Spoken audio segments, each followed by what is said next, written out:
통해서 하게 될 텐데, 오늘을 어떻게 생각하면 마지막 설교라고도 볼 수 있는데, 어떤 말씀을 전할까, 어떤 말을 할까 생각하다가 지금까지 제 말을 전한 적이 없고 하나님의 성경이 무엇을 말씀하시나를 전해왔는데, 우리가 하나님 말씀을 듣는 게 아니라 하나님 말씀이 우리를 읽고 듣게 했는데 왜 내가 이런 생각을 할까, 갑자기 그런 생각이 들었습니다.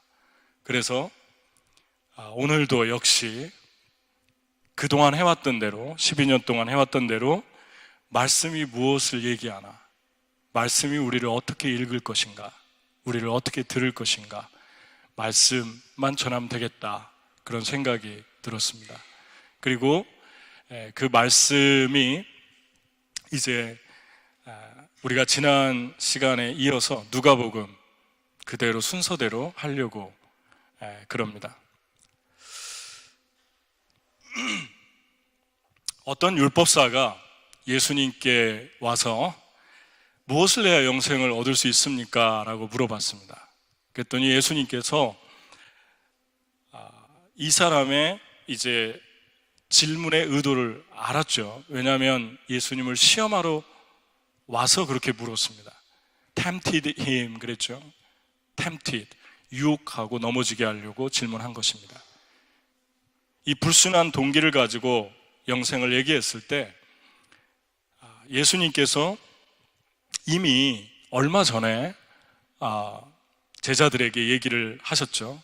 귀신들이 너희에게 항복하는 것으로 기뻐하지 말고 너희 이름이 하늘나라에 기록된 것으로 기뻐해라 그랬습니다.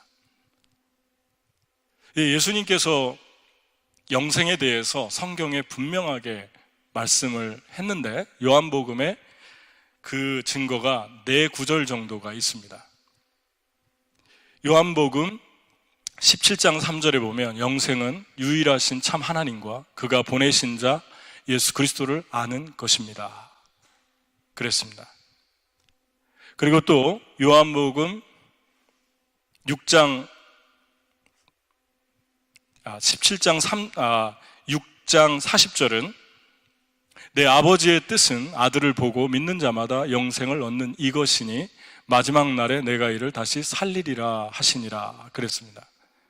그 다음에 또 요한복음 6장 44절에 보면 나를 보내신 아버지께서 이끌지 아니하시면 아무도 내게 올 수 없으니 그를 내가 마지막 날에 다시 살리리라 그랬습니다.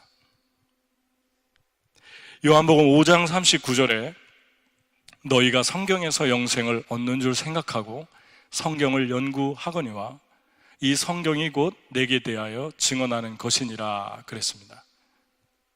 그러면 예수님이 가지고 있던 영생에 대한 생각과 믿음은 분명하고 명료했죠. 아들 예수 그리스도를 믿으면 영생이 있고 영원한 생명을 이 땅에서도 누리고 또 죽어서 천국에 가서도 누리는 것이 영생입니다. 그런데 이 사람에게는 그렇게 대답을 하지 않고 뭐라고 대답을 하셨냐면은 성경이 무엇을 말하더냐, 그러니까 이 사람이 뭐라고 대답을 했냐면 신명기 6장과 레위기 19장을 합성시켜서 내 마음을 다하고 뜻을 다하고 목숨을 다하여 하나님 사랑하고 내 이웃을 내 몸같이 사랑하라고 그랬습니다. 그렇게 대답을 했어요.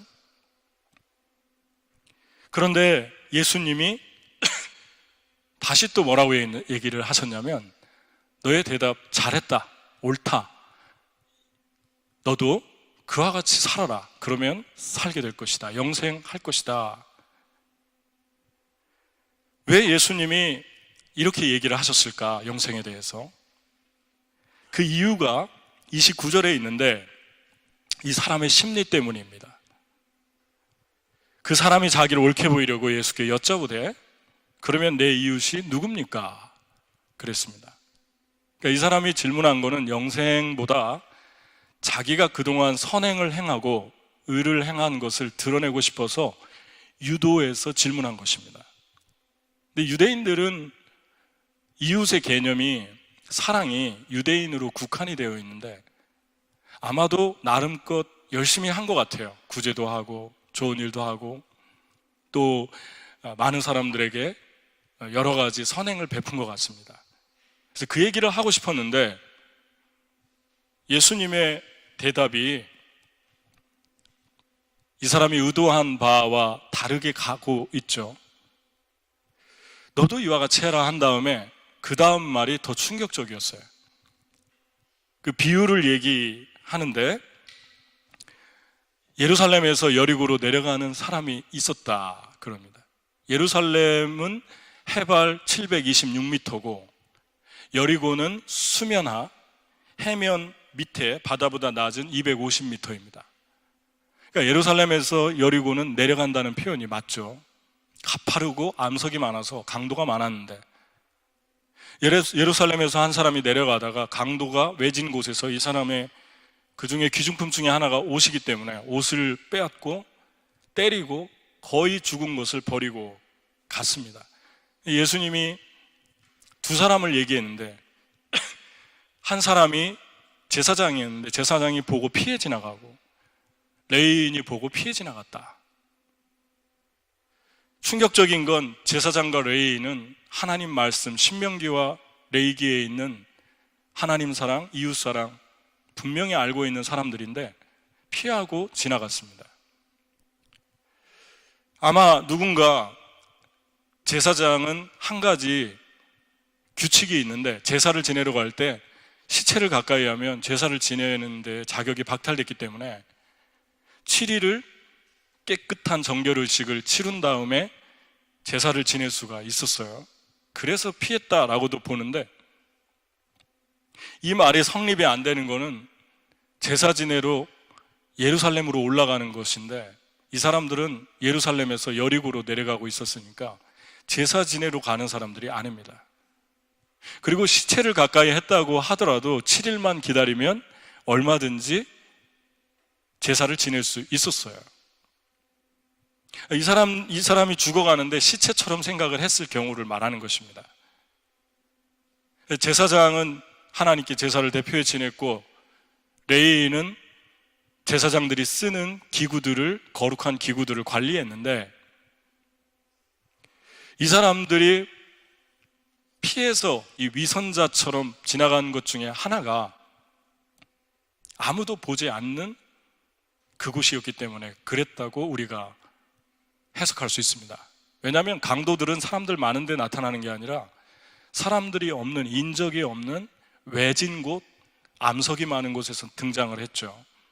그러니까 이 사람도 지금 버려져 있고 제사장이 혼자 지나가다가 봤으니까 레위인도 봤으니까 피해서 지나가는 거예요. 아무도 보는 사람이 없으니까. 근데 지금 이 질문을 한 사람은 제사장이나 레위인하고 비슷합니다. 율법의 전문가고. 그런데 이 얘기를 하시니까 누가 봐도 이 얘기는 질문한 사람을 빗대서 한 얘기가 될 수 있어요. 아, 이게 나에 대해서 얘기를 하는구나, 예수님이. 그러니까 이 사람의 문제점이 무엇입니까? 자기를 옳게 보이려고 하는 사람들의 특징은 사람이 있냐 없냐가 아주 중요합니다. 누가 나를 보냐 안 보냐가 아주 중요해요. 그래서 누가 보면 하고 안 보면 안 하는 거예요. 근데 겸손은 사람이 아니라 하나님을 의식하기 때문에 누가 보던 보지 않던 내 도움이 필요하다 그러면은 좋은 일을 하게 돼 있죠. 따라서 예수님이 지금 얘기에 나가고 있는 초점은 질문한 사람의 영혼을 꿰뚫어 보고 있다는 것입니다. 근데 특별히 예수님이 세 번째 사람을 얘기했는데 이 세 번째 사람은 두 번째 사람, 두 사람과 아주 대조적이었죠. 지나가다가 여행 중이었는데 여행할 때는 자기에게 충실한 시간이죠. 누가 간섭하거나 어떤 일이 휘말리는 걸 원치 않습니다. 그런데 이 사람이 그 여행 시간을 쪼개서 이 죽어가는 사람에게 가까이 갔고 그리고 보고 상처가 심한 걸 알고 포도주와 기름을 부었고 그 당시에 의약 용품으로 쓰여졌습니다. 그리고 자기 말에 태워서 주막에다 데려다 주고 먹을 걸 주고 치료해주고 돈이 더 들면 내가 더 주겠다. 이 사람 좀 맡아달라고, 내가 돌아올 때 다 주겠다고 그 이야기를 하게 되죠. 특히 이 사람은 사마리아 사람이었습니다. 사마리아 사람은 유대인들이 아주 멸시하는 사람이었어요. 왜냐하면 722년 BC, 기원경 722년에 유대인만 살고 있던 그 사마리아 사람들을 아시리아, 지금의 바벨론이나 지금의 이라크나 이런 나라 쪽에 살고 있었던 나라가 침략을 해가지고 그들의 정책 중에 하나가 많은 외국 사람들을 거기에다 갖다 놓고 그들과 혼합 민족이 되게 했습니다. 그러니까 정통 유대인으로 보지 않은 거죠.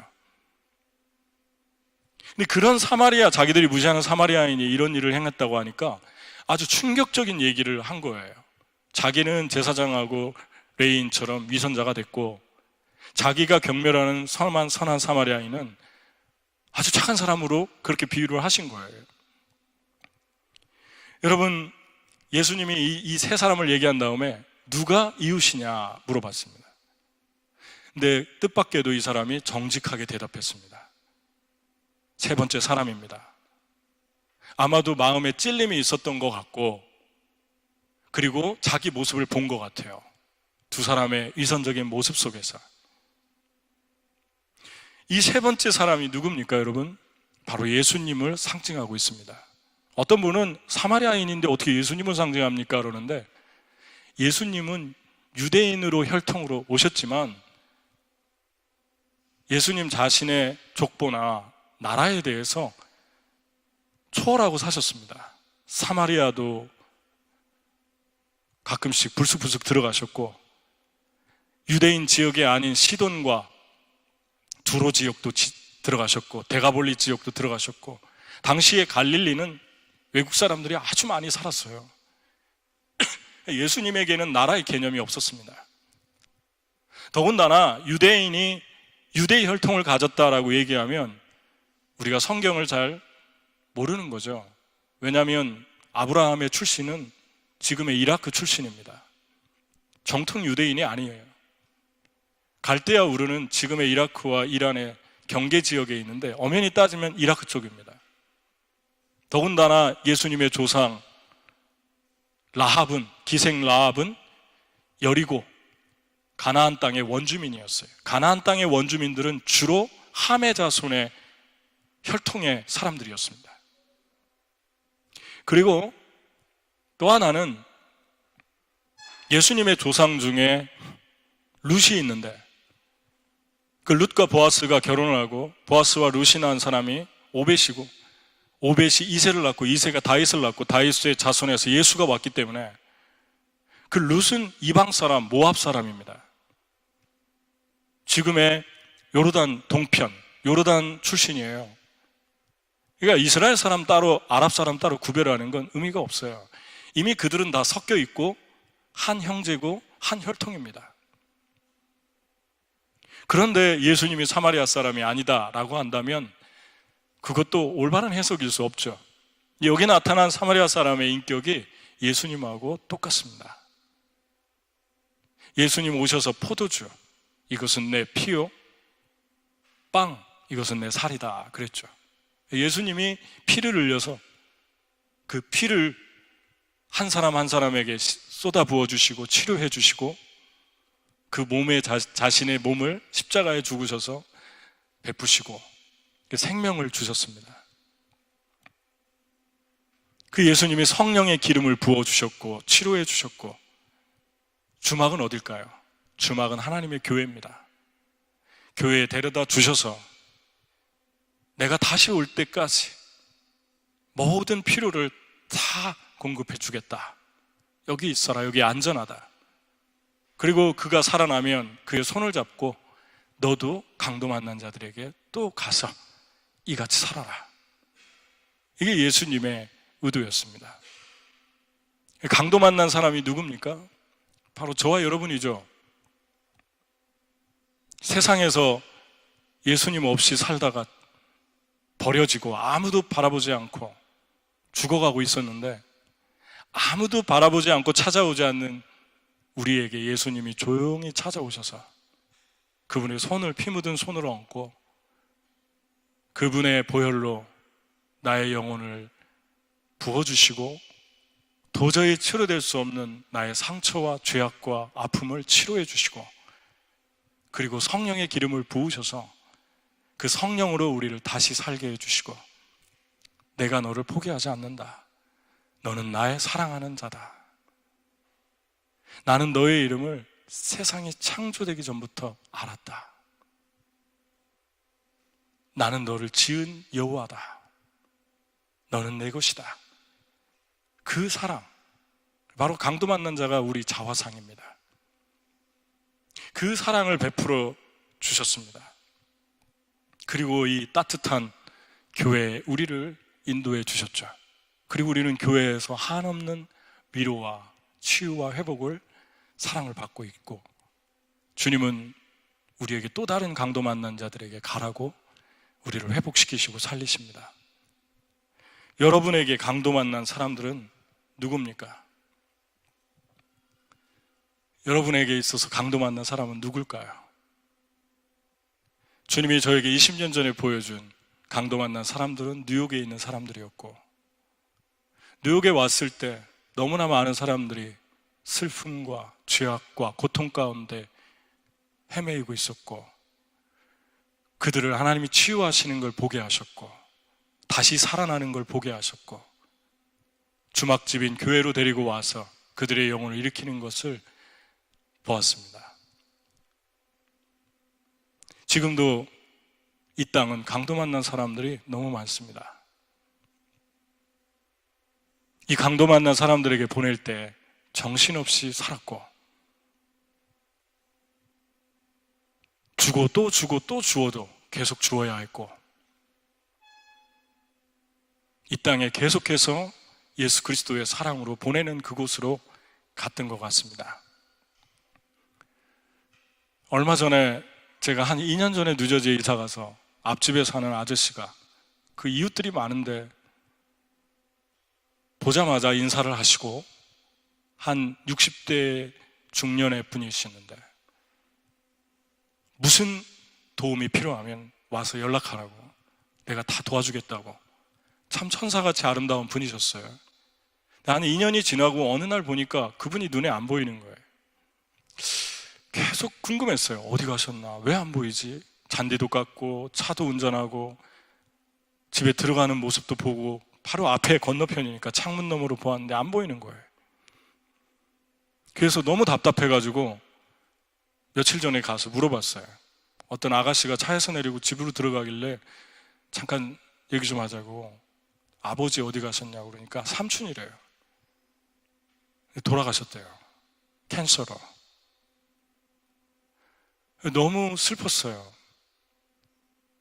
멀쩡하신 분이었는데 언제부터 아팠냐고 하니까 한 1년 반 됐는데 1년 반 전에 아프다가 갑자기 돌아가셨다고. 당신 삼촌은 천사 같았고 너무 친절했고 좋은 분이었는데 미안하다고, 이웃이 돼가지고 돌아가신 것도 모르고 살았다고. 어쩌면 우리가 사는 이 뉴욕, 이 미국도 이런 곳입니다. 옆 사람이 죽어나가는데 몰라요. 너무 개인적이고 나만 알고 관심이 없고, 너무 아름다운 집에서 너무 평안하게 살고 있는데 참 메마릅습니다.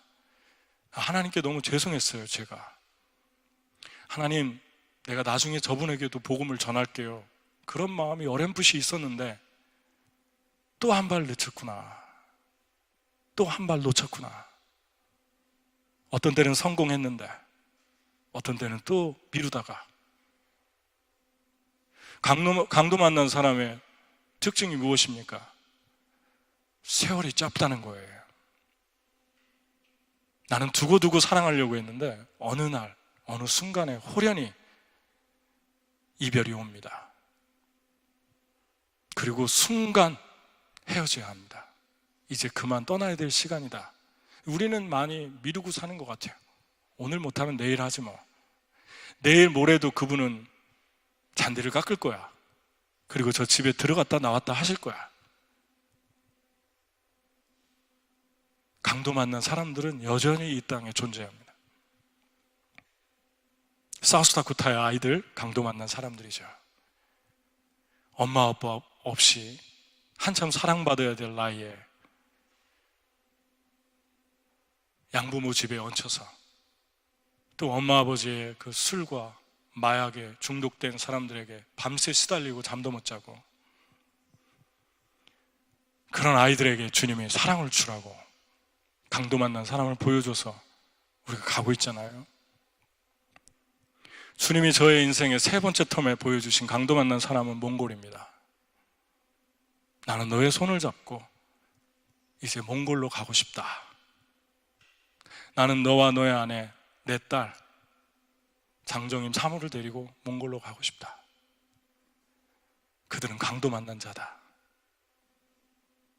몽골을 간다고 하는데 벌써 많은 선교사님을 만나고 대화를 하는데 이구동성으로 힘든 얘기 많이 하세요. 옛날에 단기 선교 갈 때 안 하더니 농텀으로 간다고 하니까 왜 이렇게 힘든 얘기를 많이 하는지. 목사님 어떻게 하지? 왜요? 그들은 약탈의 민족이에요. 약탈의 민족. 유목민이라 다 한 사람을 털어가지고 자기들에게 채워지면은 떠난대요. 또 다른 사람에게로 옮겨간대요. 그런 사람들인데 남의 걸 가져가도 절대 미안하다고 하지도 않고, 징기스칸의 후예라 자존심이 강해서 다른 사람 말 절대 들으려고 하지 않고 와일드하고. 그런데 어떡하지? 여러분, YPP이 됐던 에시안이 됐던 몽골리안이 됐던 또 블랙 아메리칸이 됐던 누가 됐던 모든 사람은 다 죄성을 가지고 있습니다. 그리고 힘듭니다. 하지만 그거보다 더 중요한 건 주님이 우리의 손을 이끌고 우리의 말의 고삐를, 내가 타고 있는 말의 고삐를 잡고 나는 너와 함께 강도 만난 자에게 가고 싶다. 그럼 가야 되는 거예요. 내가 하나님의 소명을 찾는 게 아니라 소명이 나를 찾기 때문에 그래요. 소명은 그런 것입니다. 소명은 내가 가고 싶다고, 내가 안 가고 싶다고, 그게 소명이 아니에요. 소명은 주님이 우리의 손을 잡고 나는 너와 함께 어디로 가고 싶다. 그러면 가는 거예요. 얼마 전에 수요일 날 예배가 끝나고 우리 형제 하나가 울면서 이런 얘기를 했는데 제 귓전에 계속 남아 있습니다. 그동안에 가르쳐 주신 가르침과 두 분의 떠남이 나로 인해서 정신머리를 차리고 살아야겠다는 마음을 주셨습니다. 그리고 컴포트존에서 폼존으로 들어가야겠고, 폼존에서 크라운존으로 들어가고 싶습니다. 그러면서 눈물을 흘렸어요. 마음이 되게 기쁘고 감사했습니다. 내가 듣고 싶었던 얘기고 보고 싶었던 그날인데 내 사랑하는 청년들에게서 입에서 이런 이야기가 나올 때마다 내 영혼이, 내 심장이 다시 뛰고 감사하고 또 감사한 것입니다. 감히 바울의 말을 인용한다면 빌립보서 1장 8절, 저와 저희 아내의 심정일 거예요.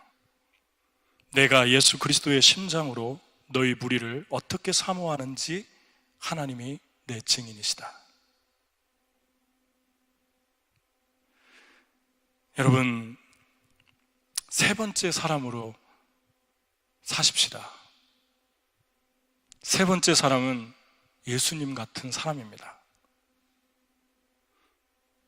아가페의 사랑,